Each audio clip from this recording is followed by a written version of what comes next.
নমস্কার, আমি সুকৃতি দান। আশা করি আমরা সবাই ভালো আছেন। আপনারা সবাই দেখছেন অ্যাস্ট্রো সলিউশন। আজকে আমি আলোচনা করব যে কুম্ভ রাশি বা লগ্নের ক্ষেত্রে সর্বাত্মকভাবে একটা গোল্ডেন পিরিয়ড বা শুভ সময় আসছে। কোন দিক থেকে কুম্ভ রাশি বা লগ্নের ক্ষেত্রে শুভ সময় আসছে তা নিয়ে একটা দীর্ঘ আলোচনা করে নেব। মূল আলোচনা আসার আগে আপনাদের জানিয়ে রেখে অ্যাস্ট্রো সংক্রান্ত নতুন টিপস পেতে আমার এই অ্যাস্ট্রো সলিউশন চ্যানেলকে সাবস্ক্রাইব করুন, পাশে থাকা বেল আইকনে ক্লিক করুন। চলে আসি মূল আলোচনায়। প্রথমেই যে ব্যাপারটা বলবো সেটা হচ্ছে কুম্ভ রাশি বা লগ্ন যেহেতু রাশিচক্রের একাদশ ভাবে অধিকর্তা গ্রহ যেহেতু শনি, তাই আপনাদের মধ্যে পরিশ্রম করার ক্ষমতা, একনিষ্ঠতা, যে কোনো কাজকে নিষ্ঠা সহকারে ধৈর্য সহকারে কাজটাকে টেনে বার করে আনার মতো ক্ষমতা, দায়িত্ব নেওয়ার মতো ক্ষমতা, একটু ডিপ্রেস হয়ে যাওয়া, একটু উদাসীনতা, একটু আপনাদের মধ্যে রিলাক্টেন্ট ভাব মাঝে মাঝে ক্রিয়েট করেন। সব কিছু জানলেও কিসের যেন একটা মানসিক একটা চাপ, মানসিক একটা টেনশন, সব কিছুর মধ্যে উদাসীন ব্যাপার কিন্তু আপনাদের ক্ষেত্রে দেখতে পাওয়া যায়।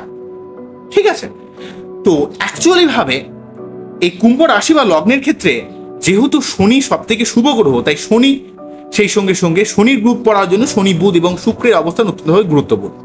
এই নিয়ে পরবর্তীকালে আরও আলোচনা করব।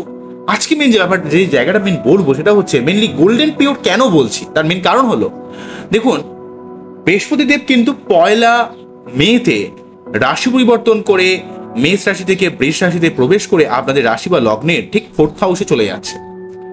যে বৃহস্পতিদেব আপনাদের ক্ষেত্রে একাদশপতি এবং দ্বিতীয়পতি, সেই বৃহস্পতিদেব আপনাদের চতুর্থভাবে অবস্থান করার জন্য পরিবার সংক্রান্ত ব্যাপারে সুখ, শান্তি, ভালোবাসা, পারিবারিক যে বন্ডিং সেই জায়গাটাকে অনেক বৃদ্ধি করবে।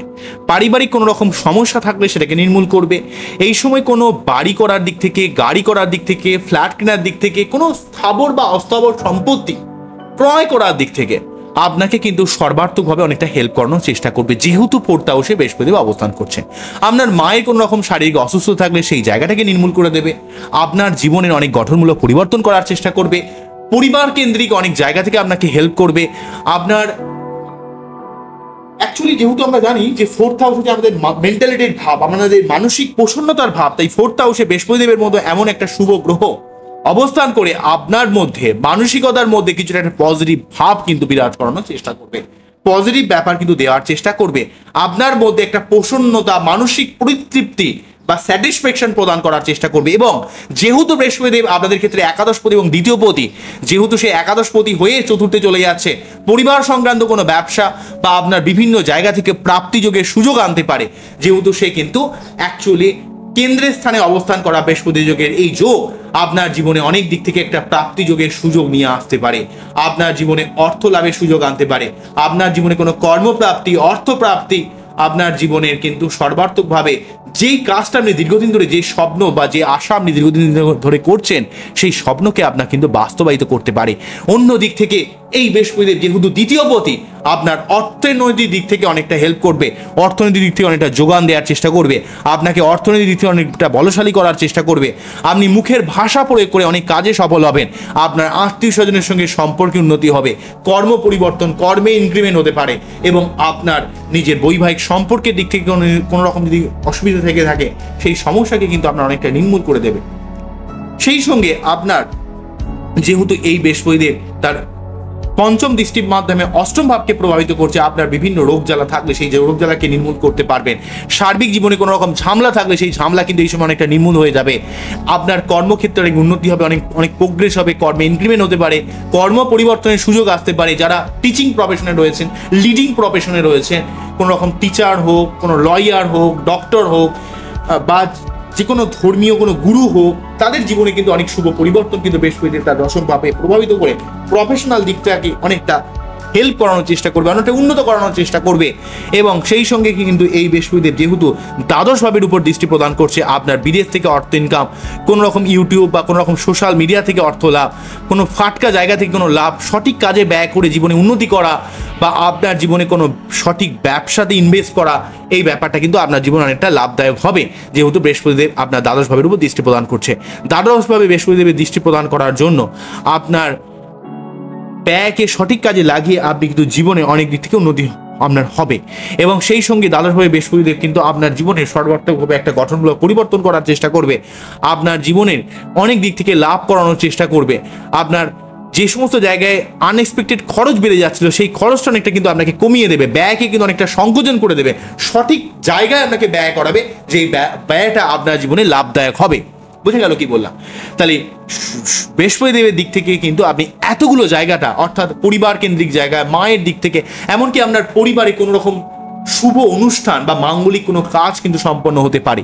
এবং আপনার ক্ষেত্রে পেট সংক্রান্ত কোনো সমস্যা থাকলে, জীবনে কোনো রকম সার্বিক ঝামেলা থাকলে সেই ঝামেলাটাকে আপনাকে কাটিয়ে দেবে। আপনার এই বৃহস্পতিদেব কিন্তু আপনার কর্মের জায়গাটা উন্নতি করবে, আপনার ব্যয়কে সংকোচ করে সঠিক কাজে ব্যয় করে আপনাকে জীবনকে সঠিকভাবে উন্নতি করানোর চেষ্টা করবে। এবং আপনার জীবনে কোনো কর্ম পরিবর্তন, অর্থ লাভ, জীবনে কোনো প্রাপ্তি যোগের সুযোগ আপনার জীবনে কিন্তু আসতে পারে। সেটা কোনো সন্তান প্রাপ্তি হোক, প্রেমের প্রাপ্তি হোক, অর্থ প্রাপ্তি হোক, কর্মপ্রাপ্তি হোক, যে কোনো প্রাপ্তি, সেই প্রাপ্তি যোগের সুযোগ কিন্তু আপনাকে জীবনে অবশ্যই প্রদান করবে। বুঝে গেল কি বলবো?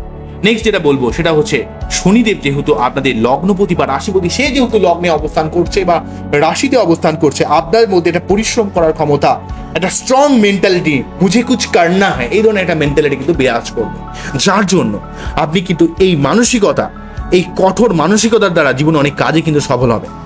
তবে কিছুটা কিন্তু আপনাদের মধ্যে একটু শনি যেহেতু লগ্নপতি লগ্নে রয়েছে বা রাশিতে রয়েছে, আপনার অনেক ঝামেলাটাকে যেমন নির্মূল করে দেবে, তেমন আপনার মধ্যে কিছুটা ডিপ্রেশন, কিছুটা বিচ্ছিন্ন করে দেওয়া, কিছুটা অস্থিরতা ক্রিয়েট করে দেওয়ার একটা মতো একটা ব্যাপার কিন্তু শনিদেব কিন্তু আপনার লগ্নে বা রাশিতে থেকে একটা বিষণ্ণ অবস্থা কিন্তু আপনাকে তৈরি করবে, এবং একাকিত্বের মধ্যে ডুবে যাওয়ার মতো একটা অবস্থা তৈরি করলেও কিন্তু আপনাকে দিয়ে জীবনে গঠনমূলক পরিবর্তন করানোর চেষ্টা করবে, যেহেতু লগ্নপতি বা রাশিপতি আপনার লগ্নে বা রাশিতে অবস্থান করে আপনার জীবনে সার্বিক দিক থেকে সমস্ত বাচ্চাদের সার্বিক সমস্যাকে কিন্তু নিজে অ্যাবজর্ব করে আপনাকে সার্বিকভাবে জীবন উন্নতি করার চেষ্টা করবে। কিন্তু কন্ডিশন একটাই, যেহেতু শনিদেব আপনার লগ্ন বা রাশিতে অবস্থান করছে, আপনার কিন্তু প্রচুর পরিশ্রম করতে হবে নিজের উন্নতির জন্য। যদি পরিশ্রম করতে পারেন, যদি লড়াই করতে পারেন, কোনো রকম এক্সপেকটেশন ছাড়া যদি আপনি খেটে যেতে পারেন, তাহলে আপনার জীবনে কিন্তু অবশ্যই অনেক উন্নতি হবে। আপনার থার্ড হাউসে শনির প্রভাব পড়ার জন্য আপনার পরাক্রমতাকে বৃদ্ধি করবে, আপনার জীবনে অনেক দিক থেকে ইনক্রিমেন্ট হবে, আপনার জীবনে অনেক দিক থেকে উন্নতি হবে। আপনার শনি কিন্তু সপ্তমভাবে প্রভাবিত করার জন্য আপনার বিবাহিত জীবন, প্রেমের জীবনের দিক থেকে কিন্তু অনেকটা কনস্ট্রাকটিভ একটা প্ল্যানিং আসবে, যেগুলো কিন্তু গঠনমূলক পরিবর্তন করার চেষ্টা করবে। ব্যবসা করলে সেই ব্যবসার অনেক উন্নতি হবে। এবং দশম ভাবকে শনি প্রভাবিত করার জন্য, যেহেতু দশম ভাবে বৃহস্পতিদেবও দৃষ্টি দিচ্ছে এবং দশম ভাবে শনিও দৃষ্টি দিচ্ছে, যেহেতু একাদশপতির সঙ্গে লগ্নপতি, সেই কানেকশন আপনার দশম ভাবের উপর পড়ছে, আপনার কর্মে কিন্তু প্রভূত উন্নতি বা লাভদায়ক অবস্থা কিন্তু তৈরি করবে, এটা কিন্তু দেখতে পাওয়া যাচ্ছে। তাই এই সময়টাকে অবশ্যই ভালোভাবে কাজে লাগাবেন। কুম্ভ রাশি বা লগ্নে মানুষের আমি এতগুলো যে কথা আপনাদের ক্ষেত্রে বললাম, সেটা কিন্তু অ্যাকচুয়ালি নির্ভর করবে আপনার বার্চাটে শনি বা বৃহস্পতি কোন কন্ডিশনে রয়েছে সেটার উপর। অ্যাকচুয়ালি ভাবে কিন্তু শনির জন্য আপনাকে প্রতি শনিবার নিরামিষকে শনি মন্দিরে পুজো দিতে হবে। এবং আপনার যদি লগ্নপতি বা রাশিপতি কোনো রকম সমস্যা থাকে, তাহলে নীলা বা এমিথিস পড়া যেতে পারে। তবে অভিজ্ঞ কোনো অ্যাস্ট্রোলজার ছাড়া আপনি কিন্তু কখনোই নীলা বা এমিথিস পড়তে পারবেন না। আপনাকে কিন্তু অবশ্যই এই ব্যাপারে একটু সাবধান হতে হবে। বোঝা গেল কি বললাম? নেক্সট যেটা বলবো সেটা হচ্ছে, যেহেতু বৃহস্পতিদেব আপনাদের ক্ষেত্রে একাদশপতি এবং দ্বিতীয় পতি আপনার জীবনে অর্থ লাভ বা প্রাপ্তি যোগের অনেক সুযোগ তৈরি করে দেয়, তাই এই বৃহস্পতিদেব কিন্তু আপনাকে অনেক দিক থেকে হেল্প করবে। কিন্তু আপনাকে প্রতি বৃহস্পতি বা নিরামিষকে বৃহস্পতিদেবের মন্ত্র পাঠ করতে হবে। ওং গ্রাম গ্রীম গ্রম স্বাহা গুরুবে নমঃ। ওং গ্রাম গ্রীম গ্রম স্বাহা গুরুবে নমঃ। ওং গ্রাম গ্রীম গ্রম স্বাহা গুরুবে নমঃ, এই মন্ত্র পাঠ। তবে একটা কথা মাথায় রাখতে হবে, যেহেতু মঙ্গলদেব আপনাদের ক্ষেত্রে দশমপতি এবং তৃতীয়পতি, এই মঙ্গলদেব কিন্তু রাহু যুক্ত হয়ে মঙ্গল রাহু যোগ তৈরি করছে। এই মঙ্গল রাহু যোগের জন্য আপনাদের একটু সাবধান থাকতে হবে, আপনাদের অর্থ খরচের ব্যাপারে সাবধান হতে হবে, ঠিক আছে? তো মঙ্গল রাহু যোগ আপনার নিজের মেন্টালিটিকে একটু শান্ত রাখবেন। দুমদাম লোককে কথা বলে দেওয়া, আঘাত করে কথা বলে দেওয়ার ব্যাপারে একটু সাবধান হবেন, কেননা মঙ্গল রাহু যোগ কিন্তু আপনার দ্বিতীয় ভাবকে প্রভাবিত করে আপনার মধ্যে একটা হুট করে হঠকারী কোনো কথা বলে দেওয়ার একটা ব্যাপার থাকবে, দুম করে মানুষকে আক্রমণাত্মক কথা বলে দেওয়ার একটা ব্যাপার ক্রিয়েট করছে। এই ব্যাপারে একটু সাবধান হবেন। তবে অ্যাকচুয়ালি ভাবে মঙ্গল রাহুর এই নেগেটিভ প্রভাবটা অনেকটা কমালেও কিন্তু মঙ্গল নিজে রাহুর জন্য কিছুটা পীড়িত হয়ে যাচ্ছে। সেই জন্য আপনার শরীরে যদি প্রেশার বা সুগার সংক্রান্ত কোনো সমস্যা থাকে, সেই ব্যাপারে একটু সাবধান হবেন। আপনার কোনো রকম হঠকারী ব্যাপার থেকে সাবধানতা অবলম্বন করবেন। আপনাদের অ্যাকচুয়ালি ভাবে কোনো রকম আগুন বা বিদ্যুৎ থেকে সাবধান হতে হবে। আপনাদের ইলেকট্রনিক্স গ্যাজেট কেনার বেচার ব্যাপারে আপনাকে সাবধান হতে হবে, বিশেষ করে কেনার ক্ষেত্রে সাবধান হতে হবে। এই সমস্ত জিনিস খারাপ হওয়ার একটা সম্ভাবনা থাকতে পারে। বিনা কারণে ইলেকট্রনিক্স গ্যাজেট হতে খারাপ হয়ে যাচ্ছে, এমন কোনো সমস্যা হতে পারে। তবে এই মঙ্গল রাহু যোগ কিছুটা টেকনিক্যাল জ্ঞানও আপনার জীবনে বৃদ্ধি করতে পারে। মঙ্গল রাহু যোগ আপনাকে কিছু এমন কিছু বুদ্ধি দিতে পারে যে বুদ্ধির দ্বারা আপনি জীবনে অনেক কাজে কিন্তু সফল হলেন। তাই সার্বিকভাবে কিন্তু কুম্ভ রাশি বা লগ্নের মানুষের ক্ষেত্রে অনেকটাই কিন্তু শুভ ফল আমি দেখতে পাচ্ছি। তো এই জায়গাটা কিন্তু সার্বিকভাবে কাজে লাগান। অ্যাকচুয়ালি আপনার বাচ্চাটি গ্রহগুলো কোন কন্ডিশনে রয়েছে সেটা বেশি গুরুত্বপূর্ণ। আমি গোল্ডেন পিরিয়ডের কথাটা অ্যাকচুয়ালি কিন্তু ট্রানজিটের বেশ করে বলছি। আপনার ক্ষেত্রে কতটা অ্যাপ্লিকেবল হবে সেটা যদি আপনার বাচ্চাকে সঠিকভাবে প্রতিকার করে নেন, সঠিকভাবে রেমেডি যদি করে নেন, তাহলে সেই জায়গাটা সঠিকভাবে গঠনমূলক আপনি পরিবর্তন আপনার লাইফে অবশ্যই পাবেন। কিন্তু অনেক সময় অনেক মানুষ দেখতে পাওয়া যায় ভুলভাল প্রতিকার করে তার জীবনকে ভুল পথে চালিয়ে দেয়, বা অনেক সময় অনেক মানুষ মানেই না, ঈশ্বরকেই মানে না, তারা তাদের নিজের আত্মাকে পরিশুদ্ধই রাখতে পারে না, সেই জন্য তাদের লাইফ অনেক সমস্যা ক্রিয়েট করে যায়। তাই আপনাকে যেমন সৎ থাকতে হবে, ট্রান্সপারেন্ট হতে হবে, জীবনে যেমন উন্নতি করার জন্য সর্বাত্মক প্রচেষ্টা করতে হবে, পরিশ্রম করতে হবে, তেমন আপনাকে কিন্তু বাচ্চাটি সঠিকভাবে অ্যানালাইজ করাতে হবে। আপনাকে কিন্তু ঈশ্বরের উপর আস্থা রাখতে হবে এবং সঠিক প্রতিকার, সঠিক রেমেডির মাধ্যমে আপনার জীবনের অনেক সমস্যাকে সর্বার্থকভাবে কিন্তু নির্মূল করা যায়। আমার এই অনুষ্ঠানটাকে আমাদের কতটা ভালো লাগলো, কতটা মন ছুঁয়ে গেল, কতটা আপনারা বুঝতে পারলেন, সেটা কিন্তু অবশ্যই আমাকে কমেন্ট সেকশনে জানাবেন। আবারও দেখা হবে নতুন কোনো ভিডিও নিয়ে। নমস্কার, থ্যাংক ইউ, আপনারা সবাই ভালো থাকবেন, সবাইকে ভালো রাখবেন। এই জানিয়ে অনুষ্ঠানে শেষ করছি। নমস্কার।